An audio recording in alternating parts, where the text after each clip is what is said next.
Welcome to Crawl Walk Run. Just having graduated from my B school, I had just one dream: to land a job in my dream company. And imagine, that happened. I joined my dream company.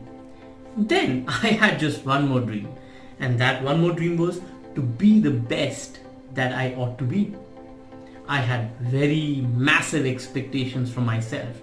I just wanted to be the best amongst the best.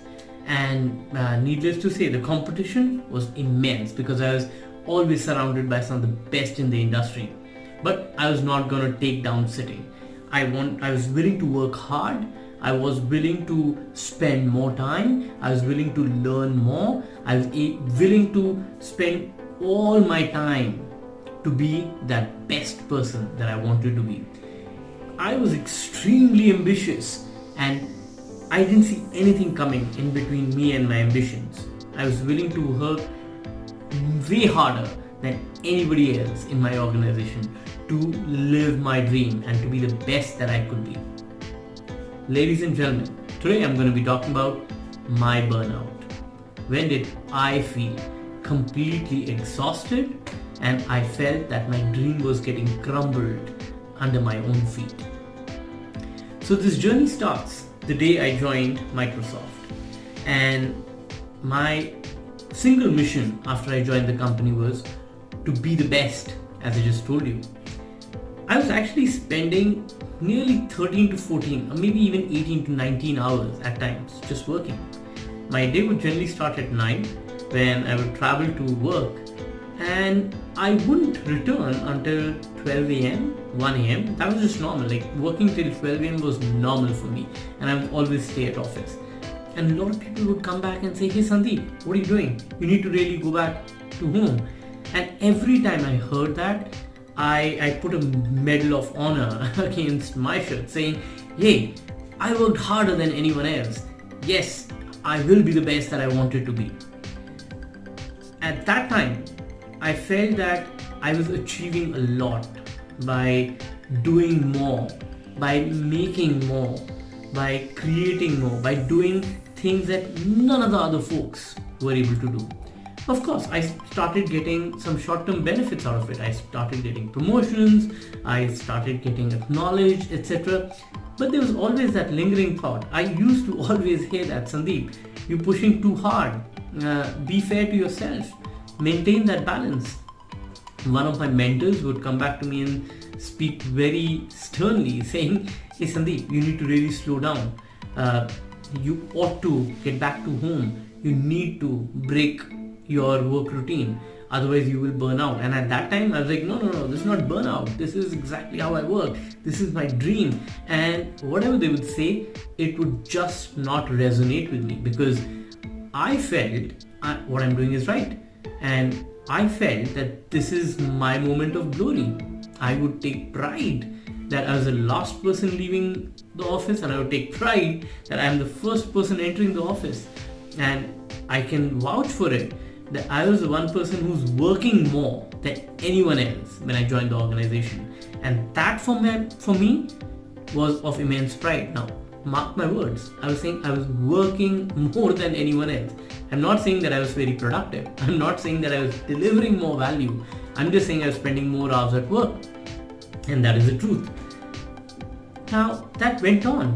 And that went on for a long time. That went on for almost 3.5 years.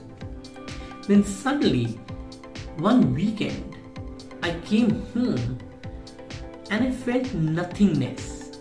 I felt incomplete. I was just reflecting on the 3 years gone by. And I remember having shipped 4 products, having done really great, and I was trying to build a new product, and my son had just grown like 3 years, and I just realized I haven't spent much time with him.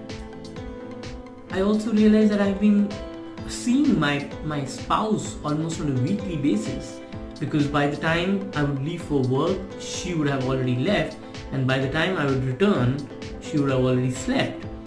So I would just meet my family on the Saturday and Sunday. And guess what? Even on Saturday, Sundays, I was at home But I was constantly thinking about work. I was constantly thinking, what next? What am I supposed to do next? What can I do better? What's the next big product that I can build? That constant chatter. I was at home, but I was at work. So I was pretty much spending 7 days a week at work. And it started bothering me that what am I doing? What is my purpose? What are my duties towards my family? And then it started a downward spiral. The downward spiral continued for almost a month, when I realized that not only am I thinking about work at home, I'm thinking about work at work, and I'm not delivering. I'm still coming at 9, I'm still leaving at 1, and my to-do list is increased from 10 items to 20 items to 30 items to 40 items with hardly any strike-throughs.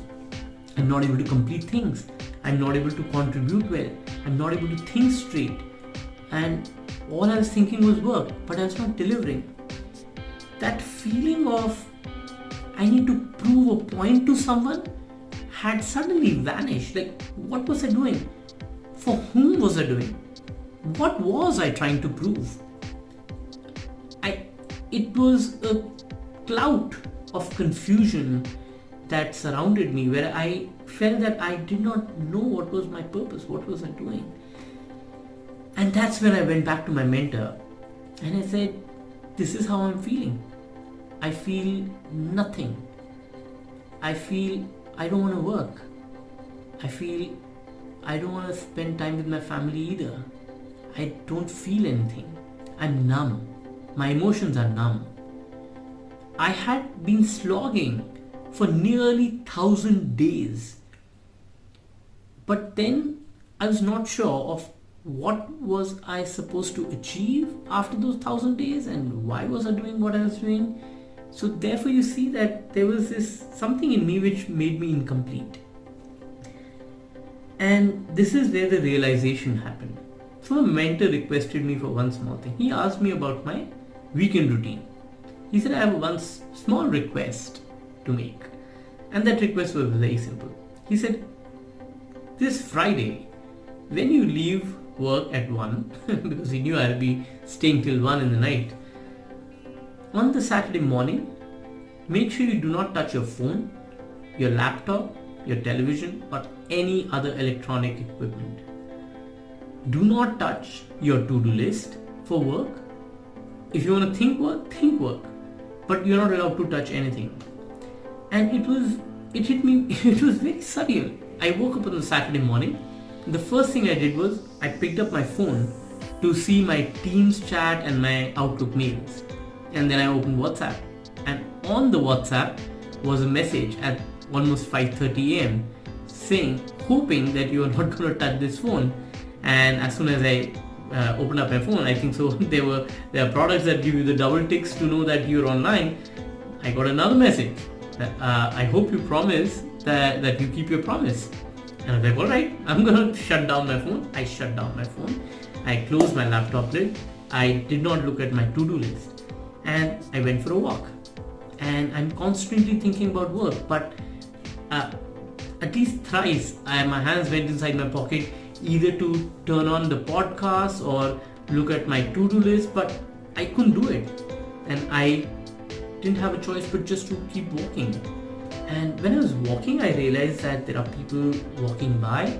I realized that they were smiling back at me. I started observing things that I had never observed before. I started seeing birds that generally they move their necks while walking, but when they are stationary and eating, they like to keep their necks stationary. I started observing that people who have headphones on, they don't smile too much, but those who don't have headphones, they smile back at me. I started counting the number of smiles. You see, I started doing weird things. But I just couldn't think of work. I was not allowed to. I came home after my walk for an hour and I didn't know what to do. I couldn't turn on the television. I requested my son that if I could prepare breakfast for him. I entered the kitchen for maybe the first time in 3 years to prepare something for my family. And I didn't know where was sugar. I didn't know where was salt. And I prepared with my son's help, I prepared some breakfast for the entire family, and this was maybe the first time when I was not eating with my family because I was cooking, and I started feeling some happiness in it. I started feeling some level of gratitude that I was giving back to my family. And again, we had breakfast, and the constant chatter inside my head was, what to do? What next to do? What am I supposed to do? What do people do over the weekends when they're not working? Like, I could not answer those questions. We decided to go on a picnic. I really decided to go far away so that I'm spending a lot of time driving and not thinking. I came back. We had a great family time. Come Sunday, and I had no idea what to do. And I don't know whether you guys struggled with this before, but for somebody who thinks that work is everything, for them to spend weekends not working becomes very difficult, and that's what I was going through. I was going through burnout. That's how burnout feels. I spent my next Sunday with my family as well, doing some similar things. We played board games, we played Uno, we spent a lot of time, we painted. Rather, some of these paintings behind me are from those days when I just stopped working over the weekends. And that's when the realization happened that my jog, my ability to spend time with my family, my commitment to do things that I wanted to do, and the work at hand, all four need to be balanced for me to be even half as productive at work. It's not about the number of hours that I was putting at work. It was about the amount of value that I'm able to generate while I'm at work. One big learning that I had in this entire episode was, if I am not able to prioritize those four things that matter to me the most, I repeat, my work, my family, my health, and things that I want to do. If I'm not able to prioritize between these four, I just realized I'm a very ineffective product manager. I'm a very ineffective leader. In case of an issue, how do you prioritize if you're not able to prioritize your own personal life? And that was a surreal feeling for me. The moment I internalized that I need to prioritize other things apart from work to be effective at work, I just realized how empowering that self-realization was. I went back to work, I thanked my mentor, and I think so since that day, I have not worked on weekends. I have maintained a very healthy balance. I don't maintain work-life balance. I bring life to work. And that's what has empowered me as a product manager. That has been my big realization of how burnout can create a downward spiral and make you completely ineffective as a product manager, as a person, as a leader. So one takeaway that I want all of you to take is, have those aspirations intact. Do not lose your aspirations. Have your goals intact. But make sure that you maintain a balance. If you don't maintain a balance and the balance moves one way or the other, you will realize that the dream that you wish to live is something that is getting shattered underneath your feet every single day. There will be a day when you will completely burn out, and I hope that that day does not come in your life. And I hope that this message from me helps you realize the problems that I went through. With this, I want to thank you for listening to me, and I hope that those who are starting their careers afresh are able to learn from the mistakes that I made, and they don't make the same mistakes. Thank you so much for listening in, and please stay tuned for more.